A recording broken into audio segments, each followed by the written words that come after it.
En la noche del lunes santo, entre redobles de tambores y solos de corneta, camina en silencio un crucificado de serena figura. Fruto de la inspiración de una gubia portuguesa, recorre cada año la ciudad de Cáceres, siendo quizás la imagen con menos protagonismo de las 5 que procesionan esa tarde por nuestras calles y plazas. Sin embargo, la calma y la paz que deja tras de sí hace que todos aquellos que lo contemplan se conmuevan ante esa esbelta figura que aparece erguida entre su escolta de túnicas rojas y negras. Nos detenemos hoy, de la mano de Serafín Martín Nieto, ante el Cristo del Refugio, el crucificado de origen portugués cuya historia y la de las imágenes realizadas por su autor protagonizan este reportaje. Nos encontramos en Valdefuentes, en la iglesia parroquial de Nuestra Señora de la Asunción, delante de la imagen del Santísimo Cristo del Consuelo. Como ustedes pueden comprobar, las similitudes con la imagen del Cristo del Refugio de Cáceres son enormes.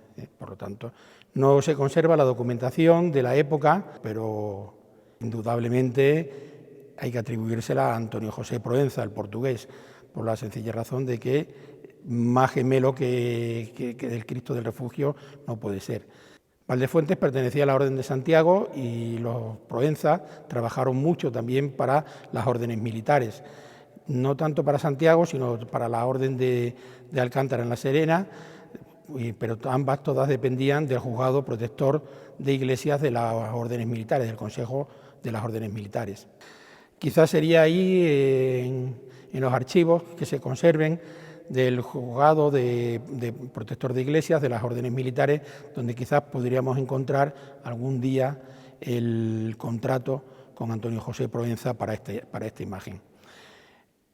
Las imágenes del Cristo del Refugio, junto con el Señor atado a la columna, que hoy se encuentra en el Casar de Cáceres, y una imagen de la Dolorosa, se deben a la iniciativa de un madrileño, de don Esteban Loaiza del Arco, que aparece por Cáceres, viene a Cáceres como administrador de rentas decimales, casa con una casareña, con María Lorenzo del Pozo, se establece en Cáceres y tiene el anhelo de fundar una escuela de Cristo. Y para ello, invirtiendo, como dice su mujer, en un documento, invirtiendo muchísimo dinero, adquiere estas 3 imágenes. Tampoco no se conserva tampoco el contrato, la obligación con Antonio José Proenza para hacer las imágenes, pero la referencia estilística es la imagen que sí está datada, está comprobada por los libros de acta de la Cofradía de la Paz, es la imagen de San Benito que se encuentra en la Ermita de la Paz de Cáceres, y las similitudes artísticas son exactamente igual.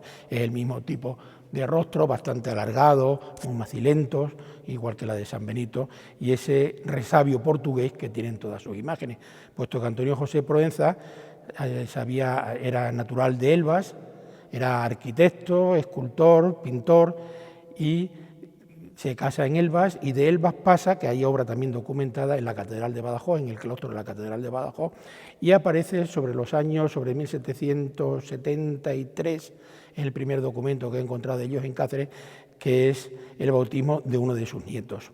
Esteban Loaiza del Arco, ¿cuál es la relación que tiene con Proenza? Pues en 1773 Esteban Loaiza va a ser padrino de un nieto de Antonio José Proenza. Es decir, que las relaciones personales eran continuas, ¿no? Los Proenza se establecen en Cáceres.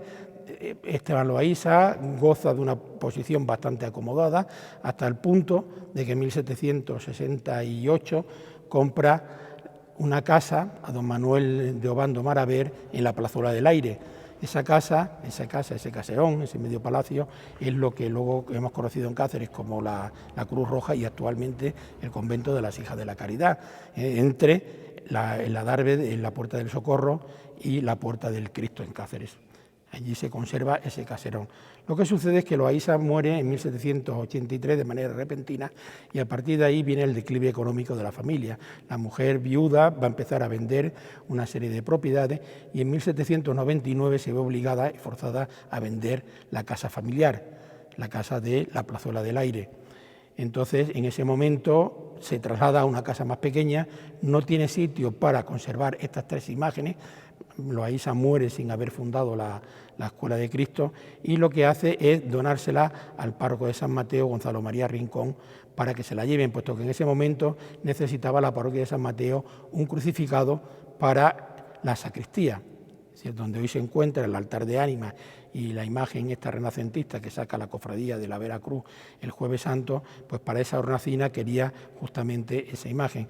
Lo que sucede, no sabemos si San Mateo estaba también en declive económico, los gastos que eran para la adecuación y la adaptación de las imágenes eran grandes, no puede afrontarlos, y lo que hacen es trasladarla a San Ildefonso, y se hace cargo de las imágenes la Orden Tercera. Es decir, en un trabajo que publica hace ya muchos años en los coloquios históricos de Trujillo, pues ahí doy cuenta y razón detallada de todos los gastos que tuvo que hacer la venerable Orden Tercera para acomodarla.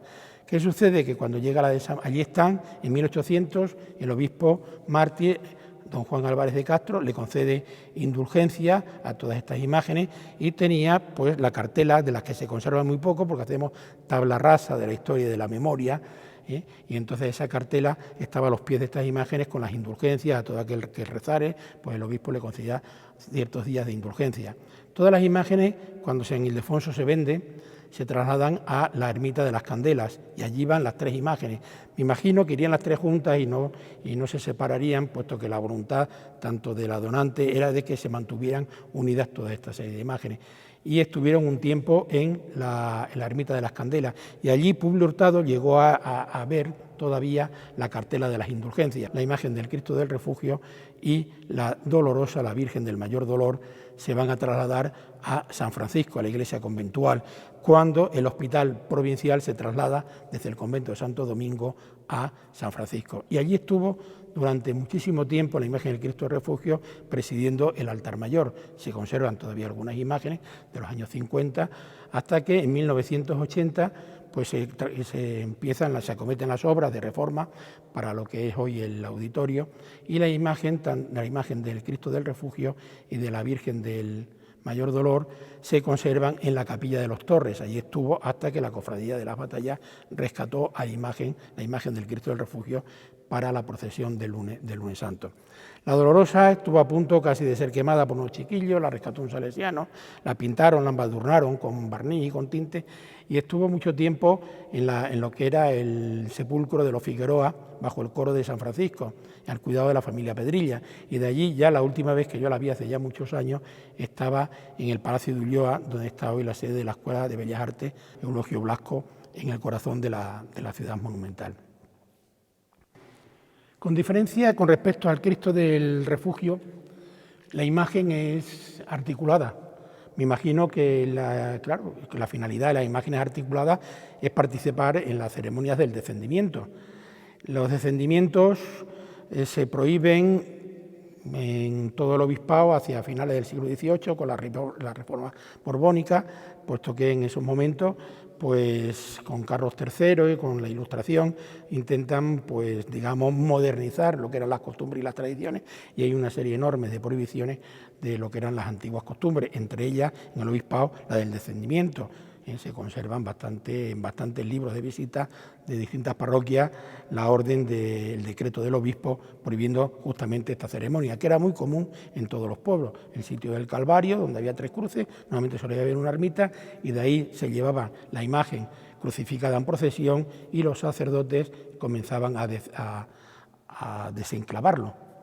Ceremonia que últimamente se ha rescatado también, la Cofradía de la Soledad en los Altos de San Mateo. La imagen la sacan en procesión también aquí, pero no para la ceremonia justamente del descendimiento. En el convento de Santo Domingo también se conserva una imagen mucho más pequeña, de muy reducidas dimensiones, que es exactamente igual, es una copia en pequeño de estas imágenes. Es decir, hay alguna pequeña diferencia entre el Cristo del Refugio en cuanto al paño de pureza, pero vamos, eso son menudencias. Sí, porque no todas las hacen en serie, no son imágenes en serie, siempre hay alguna modificación, pero lo que es la gubia, la mano y el estilo del escultor es exactamente el mismo. La imagen de Santo Domingo preside muchísimos actos y normalmente suele estar presidiendo el altar mayor de la iglesia conventual, entre ellos pues, los viacrucis de Cuaresma de la Cofradía de los Estudiantes. Quizás aquí nos encontremos más con lo que es quizá la policromía y el tipo que tendría el Cristo del Refugio. El Cristo del Refugio, cuando en San Francisco había sido completamente repintado, con ese gusto de las imágenes mortecinas, como tenía también el Cristo yacente, hace ya muchísimos años, antes de la restauración, el antiguo, con todas esas veladuras, todos esos moratones, toda esa pintura mate. Lo que pasa es que el Cristo del Refugio, bueno, pues ha sido restaurado en Sevilla y reencarnado hace muy pocos años. Entonces, bueno, quizás este es el que nos muestra un poco más lo mismo. Fíjense un poco lo que es el rostro de San Benito, como tiene también este color tan oscuro, tan de madera, ¿no? Que es muy propio de la escultura portuguesa.